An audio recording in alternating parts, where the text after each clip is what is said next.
Hello, and welcome to the Outdoorsy Diva podcast. I'm your host, Lauren, the Outdoorsy Diva. Thanks for joining.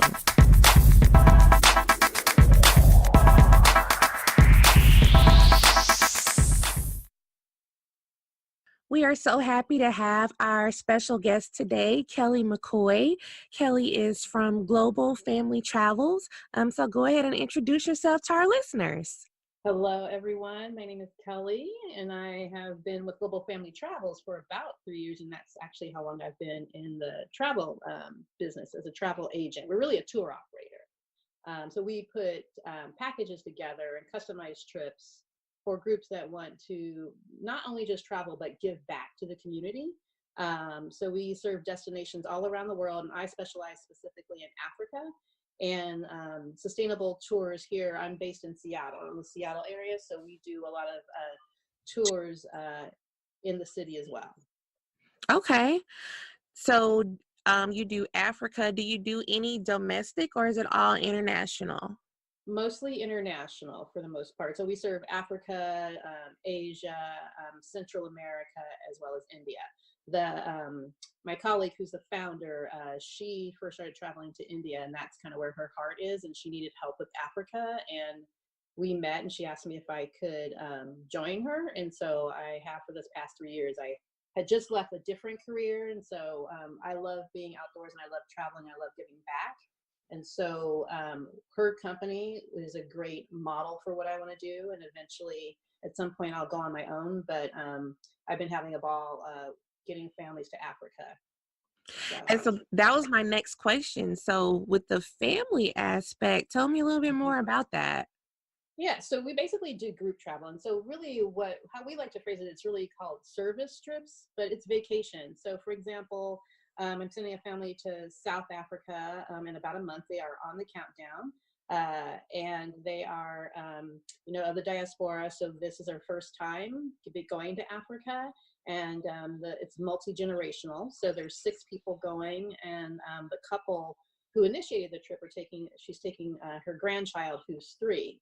So I just got a text from her this morning saying how excited little Harper is excited to go see some elephants. So. And the reason why I love Africa so much is because what we see on TV and what people of color know of Africa and most of the U.S. know it only as a place of strife and a place of where, we were forced on a boat to come here. And my mission when I get people to Africa is to really to connect with the people that are some of the oldest civilizations on the planet. A lot of people don't realize that Africa is a continent and not a country. There's Right. 50 countries in Africa. And when I started traveling there, people would always ask me, like friends and family, well, why are you going there? Like, who do you know there? And I'm like, well, our DNA comes from there, number one. Number two is it's more than what we see on the news of poverty. And yes, there's poverty there, but there's so much more richness and culture and more than what we have been shown. And so my mission is to make sure that people get to see the real Africa, not the Disneyized Africa, and that kind of thing. And I would love to see more African Americans get to Africa. I mean, a great example of that is the family that we're sending was told, don't go to Johannesburg. And I was like, really? Why would you not go to Johannesburg? Well, a colleague told me not to go. And so I asked her, I go, is your colleague, of the white persuasion? She said yes. And I'm like, okay, if you do not go to Johannesburg, that's like coming to the US and not going to Memphis or at Georgia or the South, and understanding the heartbeat of that country is in Johannesburg. So she's going to Johannesburg. She is having lunch with a family from Soweto. They're going to sit down and break bread and have a cultural exchange. And that's an example of really how it's a little bit different than a regular trip where you're on a bus or on a tour and you don't really get to get out and go about and be immersed in the community. Our tours are all about being immersed in the community and kind of really getting to know the people and a day in the life of the people that live there every day outside of the tourism circuit, so to speak. Right. That's really interesting of what she was told about Johannesburg. And I have actually been told the same thing. And it Yeah, was that's crazy. by, someone who was white. It was, we were talking about Africa and they actually were from Zimbabwe. Yeah. And Mhm. but her feedback was, about she loves South Africa, but she didn't have to go to Johannesburg again. So I Mhm. wonder if there's a discomfort there, because I've kind of heard like there's a huge cultural awakening, kind of there, that is like Johannesburg is popping, at least Yeah. for It us. So, you know, Yeah, well, so if you go to Johannesburg, there's an area that is called Rosebank, and that's kind of the main hub, and it's a business hub, but there's museums and art galleries, and that's a mixture of people. So it's just not white, it's just not black, it's just not people of East Asia and Malaysian descent. So it's a mixing pot, and it's kind of like going to Brooklyn, or I would say Brooklyn would probably be a better example.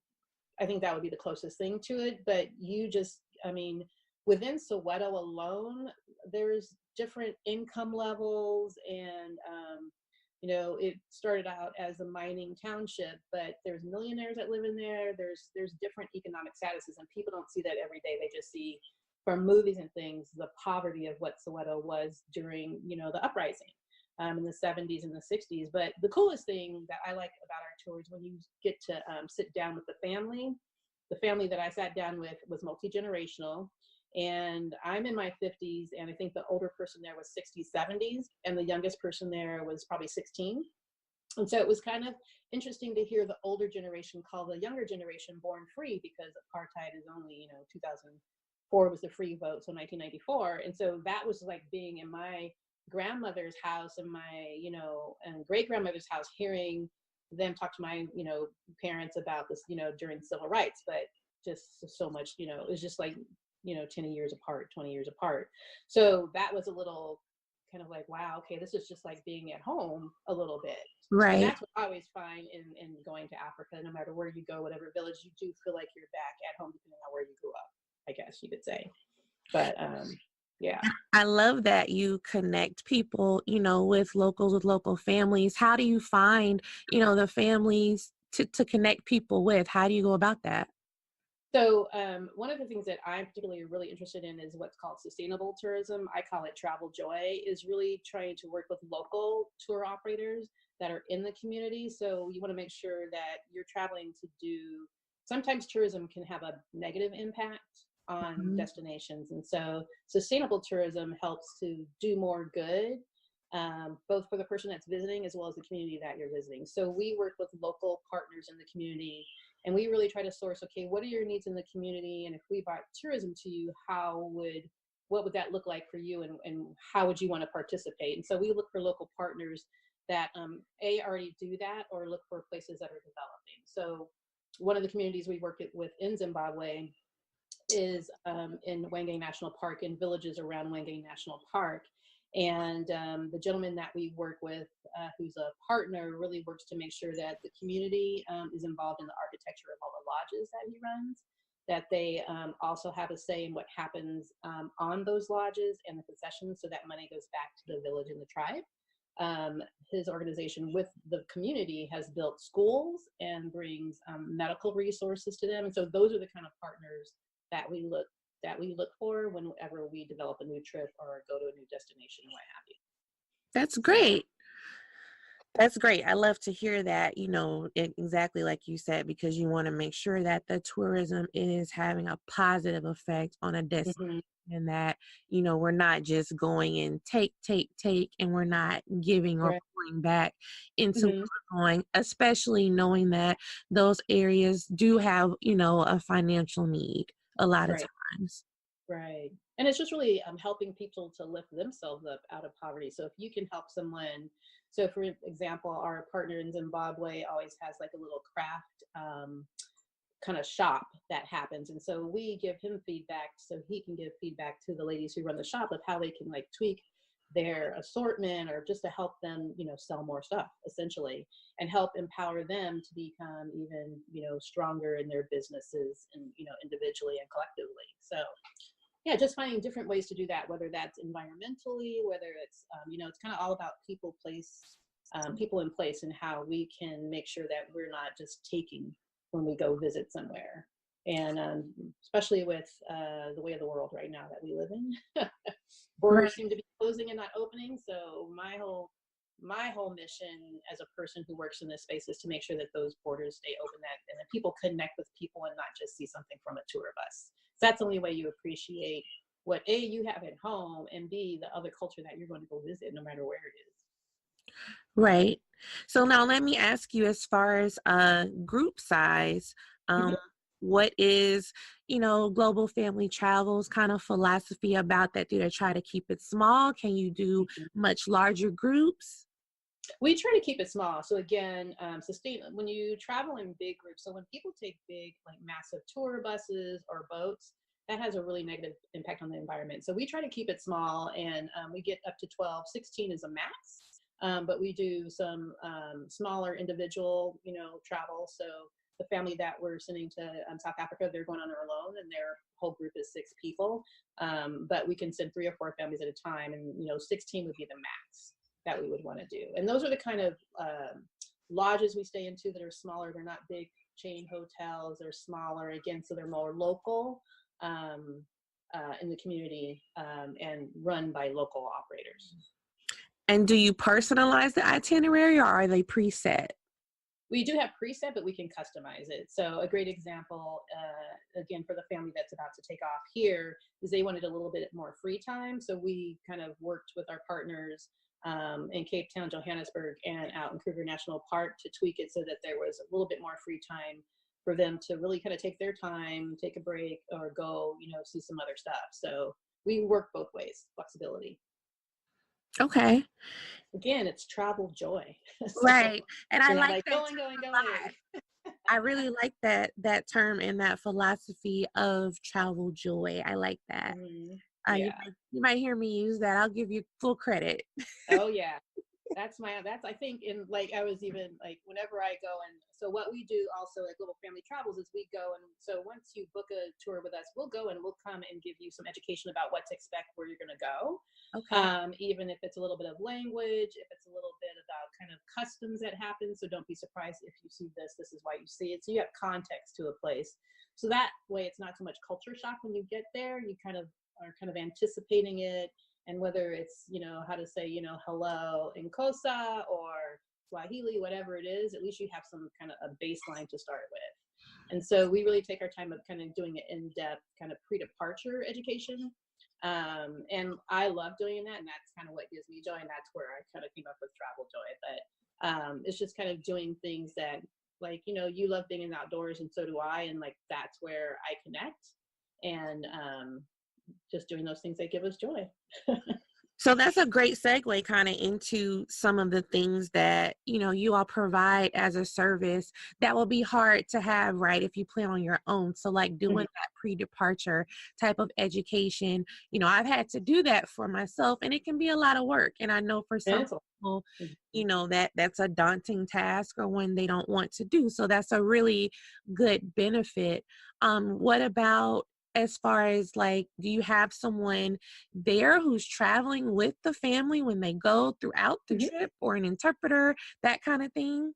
Yeah. So usually what we do is, if one of us sometimes will go depending on what the trip is, and if we don't go, we have a facilitator that's there. So I just keep using the family that's just about to take off here. So there's going to be a guide that meets them at the airport as soon as they land in Cape Town. They'll pick them up, he'll transfer them to the hotel, let them get situated, and he'll do another kind of, hey, this is how the trip's going to go, like an orientation. And he's with them all the way through on the ground, on their flights between Cape Town and Johannesburg, etc. So again, we work to connect that. So whether it's a partner who's their local, or whether one of us do the trip, we usually try to make sure that there is a guide along. And I love that. So that's, one of the barriers for a lot of people to take these kinds of trips and to visit, Hmm. these kinds of places, is fear, right? Fear of the Yeah. unknown, fear of not knowing what to do. Hmm. So it's really great that that's another barrier, removed, that they Right. don't have to worry about that. They have somebody kind of there to walk them through and guide them and hold their hand. Are there Right. any other kind of cool differentiators, of kind of cool things that you offer? I think the biggest thing I think of using a tour operator or travel agent is just like you said. Sometimes there's so much information that's available out there in the world, and making sure that you're looking at information that's vetted and accurate. And so that's one of the things that we pride ourselves about. And when we do a lot of vetting and partnering, and the one thing you realize is how small the world really is. Mm-hmm. So, for example, today I was just on a call with a gentleman who we work with in Tanzania, and we were talking about lodges and if we want to change up a lodge. And he was telling me about someone that is on his nonprofit board um, that owns a lodge. And he started telling me about this person. I'm like, wait, I've been to this person's lodge, and he's a chef, right? And he's like, yeah. And it's a person who used to work in the big chain hotels. He's a local Tanzanian, and he decided to go open his own place. So to me, I would rather keep staying at his place than staying at a different big lodge. Just because he's local, there's local food, he has the quality. I mean, and his place is beautiful. And so those are the kind of things that an agent or operator is going to have more information and connection on, and have time to vet and do all that. I mean, because that's what we do for a living, and we're in there every day, and it's just a huge time saver. As well as telling you, the biggest thing is making sure that you maximize your time when you're on vacation, because Mm-hmm. as Americans, we don't take enough vacation. And Totally so agree. and we want to make sure that we maximize it and save time. And so a lot of people, especially going to Africa, that is a long flight. And so you really have to know what routes to take, to how to maximize your dollar, but also maximize your time, and to be comfortable. And again, that's part of getting acclimated while you're on the way there. And so those are the kind of things that we can help with. And so my thing is always doing it. Tell me where you want to go and what you want to do, and then we can tell you what we have and how we can adjust to make that happen. Is there kind of a minimum time you would recommend for a trip to the continent? I would say for most people, like this family's been, I think we were kind of laughing about it yesterday. We actually first met in March of last year, and originally they were going to go in September. And because it was such a bucket list trip, and they want to take the whole family and that whole thing, they decided to push it out. And so it just depends on what you want to see and where you want to go. And a lot of people always ask me, don't you get sick of going to Africa? And I'm like, no, because you see different stuff and in different countries and different times of the year and different tribes. There's 54 countries to see. I was gonna say it's a whole continent. No, Yeah. you can't get tired of a whole continent. No, there's 3 United States that can fit. If you took 3 United States, they fit an entire continent. Our maps don't look like that, but that's a whole nother conversation. But if Right. you took like China, the United States, Europe, I mean, half of Europe and the United States would fit in the 10,000, 10 million square miles that make up Africa. So, so that's the biggest thing. But I would say it just depends on the time of year. There's green season, like going to Zimbabwe, and green season is beautiful because you see more birds. Southern Africa, it stays drier, it's more tropical. So it's kind of like going to the south or the southern part of the United States. You can pretty much go all year round. But once you start going up into East Africa and West Africa, there's definitely rainy seasons where you really it's hot and it's rainy and steamy. So again, depending on what you want to do, you could plan a year out, you can plan 6 months out. Just kind of depends on how many people are going and kind of what you want your experience to be. If you're the kind of person that can just get up and go, you can go anytime. But if you want to bring a family and pack and plan, and I would say anywhere from 6 months to a year is a good time to kind of plot that out. And what should families kind of expect as far as, budget ballpark, per person, just to give people an idea? Yeah, so it really varies by a tour operator. So when I first started going to South Africa, and we were kind of going to more kind of like luxury properties, I think my whole trip was probably $10,000. But like our trips on Global Family Travels that have like excellent properties, when I compare what I've stayed in and what we do, and I'm like, okay, these are awesome for the price.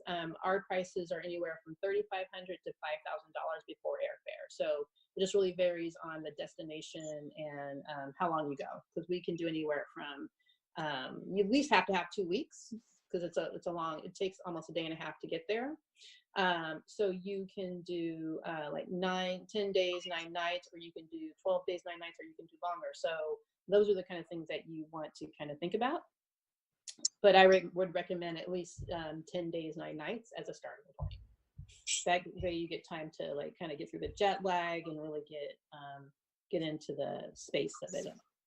And does it I think include we can really, oops. some of their like their meals and Yeah. activities in that too? Yeah, so that would include transfers, that would include food, except for alcohol and except for any like, souvenirs you want to buy.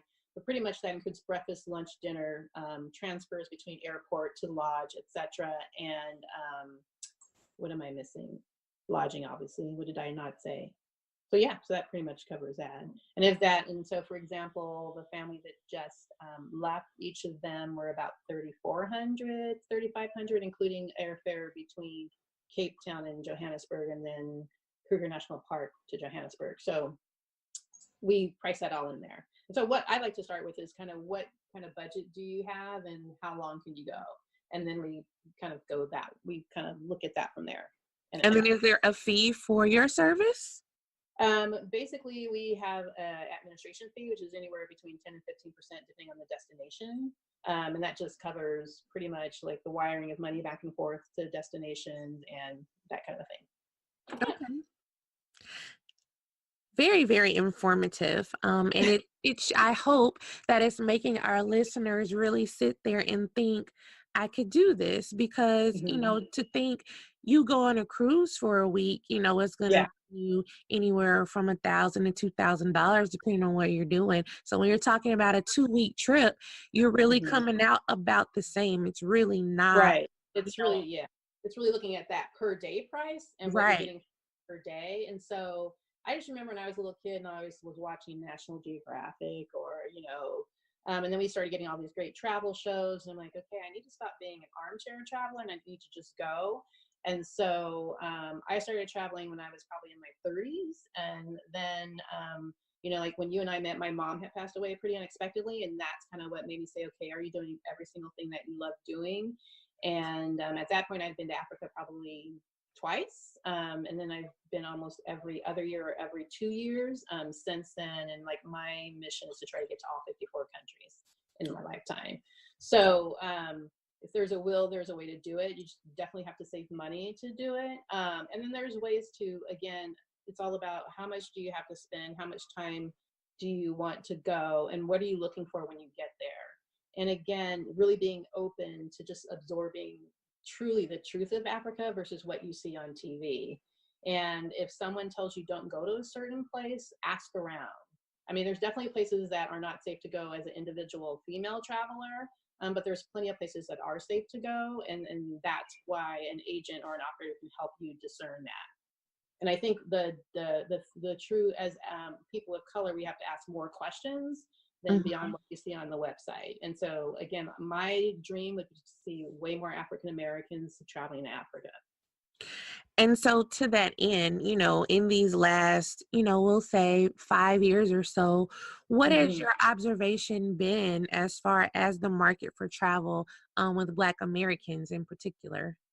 Well, I think the thing that's been cool that I've seen in the last 5 years is the younger generation. So I'm a Gen Xer. I know you're a millennial, but it's been great to see what I like to call affinity groups, creating travel groups and that kind of thing. So it depends on what your travel style is also, and how, like, I prefer small groups and big, huge groups, but it's great to see that there are more people getting together to go travel. And the fact that the Essence Festival was even in Cape Town I think 2 years ago is starting to say something. And Black Panther definitely helped, because that, like, when I saw Black Panther and I heard all the languages, that to me was like, okay, this is what we need to see, and that's what you will see when you go to Africa.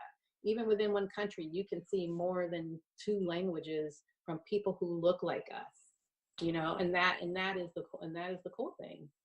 That is really cool. And for the record, I am a Xennial. I'm on the cusp of the millennial We have given ourselves our own term with Yeah, I Xenials love it. because we are technical Mhm. savvy. We were here with the birth of the internet and all that Yeah. good stuff, but we also Mhm. know how to use a rotary phone. There you go. There you go. I love that. I do forget some of the technology that doesn't even exist anymore, like the rotary phone. I used to love the rotary phone. I Back think in of my my when we were on the phone too long and the operator couldn't break through, we were in trouble. That's not an issue anymore. I think if you put So a rotary phone in front of my 19-year-old son, he wouldn't know what to do with it. like, what is that device? Yeah. So if like my vision of what traveling to Africa could be is what we want it to be, and like I think you're a Game of Thrones fan, right? Yes, I am. And so like I haven't really loved Game of Thrones once the first season when the kid fell out the window, I was like, okay, I'm done. But I like things like the Vikings. And so the only thing that Mhm. we have that was close to telling that kind of a story for us, it has been Black Panther. And those are true stories. And then there are just so many different tribes in Africa, within Southern Africa, and to know the true story of how they were colonized, but what they did before colonization is what is more impressive, and what they're doing now in modern day is impressive. And we don't get to see that on the news unless you're watching a European channel Right. or following different newspapers from there. But that's more of what we need to see. And the only way we're going to see it by getting there.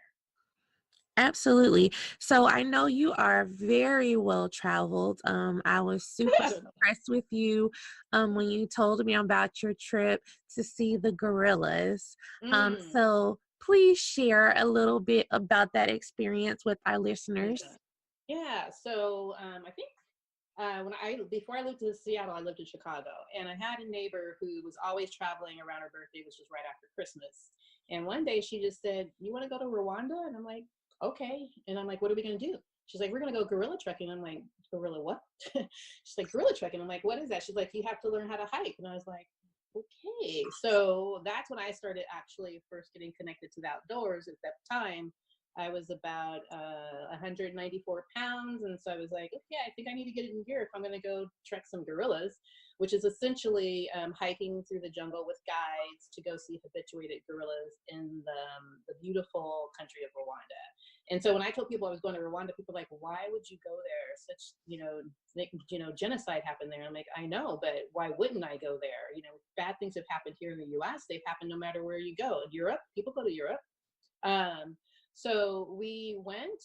It was really hard, but basically you land in Kigali, and the coolest thing about the country is that most of that country is run by women in the government.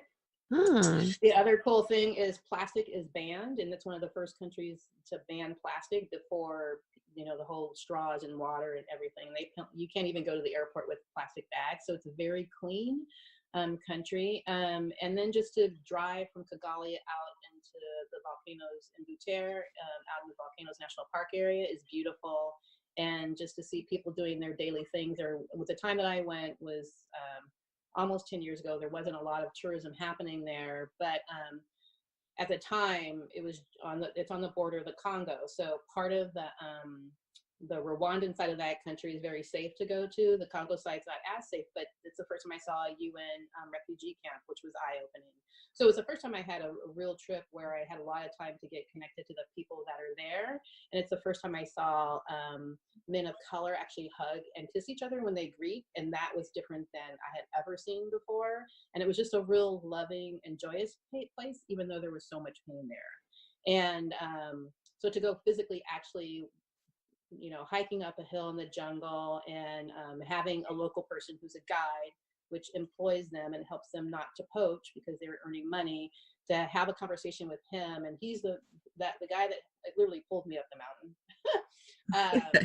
To really talk to him, and he spoke English pretty well, and to find out like his favorite singer was Celine Dion, of all people. Oh, So wow. it's just kind of like, like things that you just don't expect, to hear. And so just to have that kind of conversation got me up the mountain. And then once you got up the mountain and you actually see gorillas, is pretty surreal and breathtaking. And you can only spend an hour there in the space, and then you have to start your way down. But that hike could be anywhere from half an hour to 6 hours, depending on where the gorillas are. And so we did it for 2 days, and then I loved it so much that about 2 years later, I went back and did it in Uganda. And we saw a different group of gorillas, and it was different kind of terrain, and it was technically harder. But once I got through Rwanda, which was really hard, Uganda was pretty easy. But I highly recommend it. It was amazing. Yeah. And would you say, is that the most impactful trip of your life, you would say, or do you have another one? I would say Rwanda was really impactful. We just came back last fall from being in Jordan, and that was really in Jordan and Israel, and that was really impactful because, again, why are you going to Jordan? It's in the Middle East. It's dangerous, but Jordan is the Switzerland of the Middle East, and they have taken, and it's a poor country, but they have taken in so many different types of people. And just to, like, you can't really tell who's Jordanian from who is Syrian from who, but who's North African, because it's kind of this melting pot. And it was kind of really humbling to be there and just to, have everyday conversations with people, and then to cross over into Israel, which, again, I'm a pretty spiritual person, and to have all three different religions there, but to have so much separation when it should be a place of love was just kind of interesting. So I would say Jordan, Israel, and Rwanda are probably, I find impact wherever I go, but I would say pretty much anywhere in Africa, and then Jordan and Israel were pretty impactful. Yeah.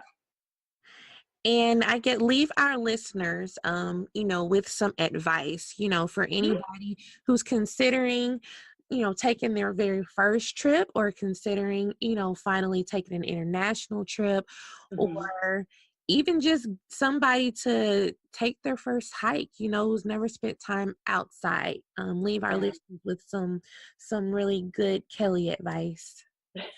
Ooh, that's a hard one. Um, I would just say, don't believe the hype that you have been told about the outdoors before. Um, we know that being outside is healthy for us.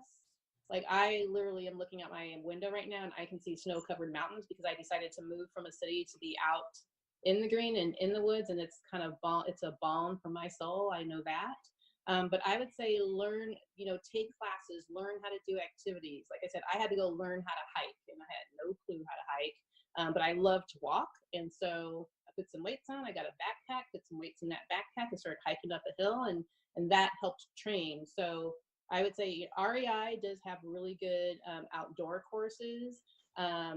There's a lot of different associations that teach hiking and teach about the outdoors and how to be safe in the outdoors.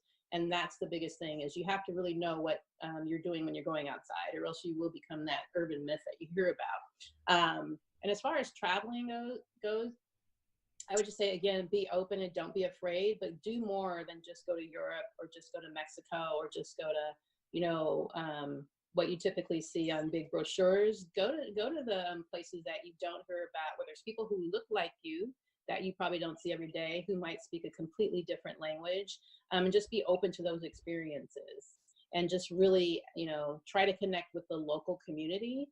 If you do take a tour, because it's the most affordable tour that you can take, make sure that you have time in your itinerary so you can go wander.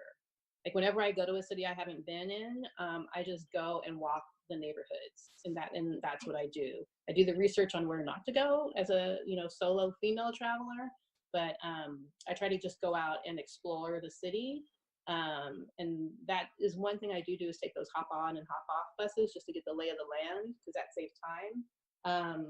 But just really, go buy a bunch of magazines and go look at things that look interesting to you, and then do the research, and ask a travel agent.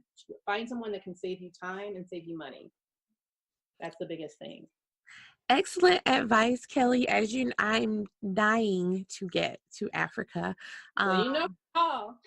I do, and it's gonna happen. I have my new empty nest life. I had to get Mm, adjusted, but yeah. yeah, I'm trying to get my coins together so I can definitely try to make that happen, hopefully very soon. So it was such a joy to have you. Let people know where to find you, about the business. Shameless plugs. Give it to us.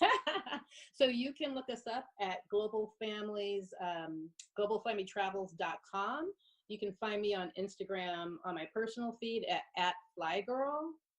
That's a good way to kind of see the places I go. That's pretty much the biggest place that I post on social media. On Facebook, I really don't do that much posting.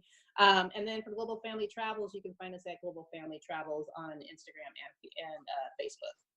And I will have all that information down in the show notes for our listeners so you can check that out. Thanks again, Kelly. It was so great to have you.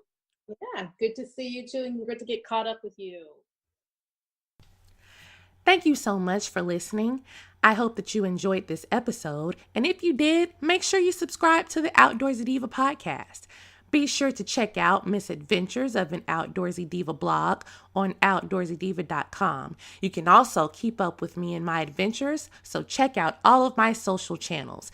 Find Outdoorsy Diva on Facebook, Twitter, Instagram, and Pinterest.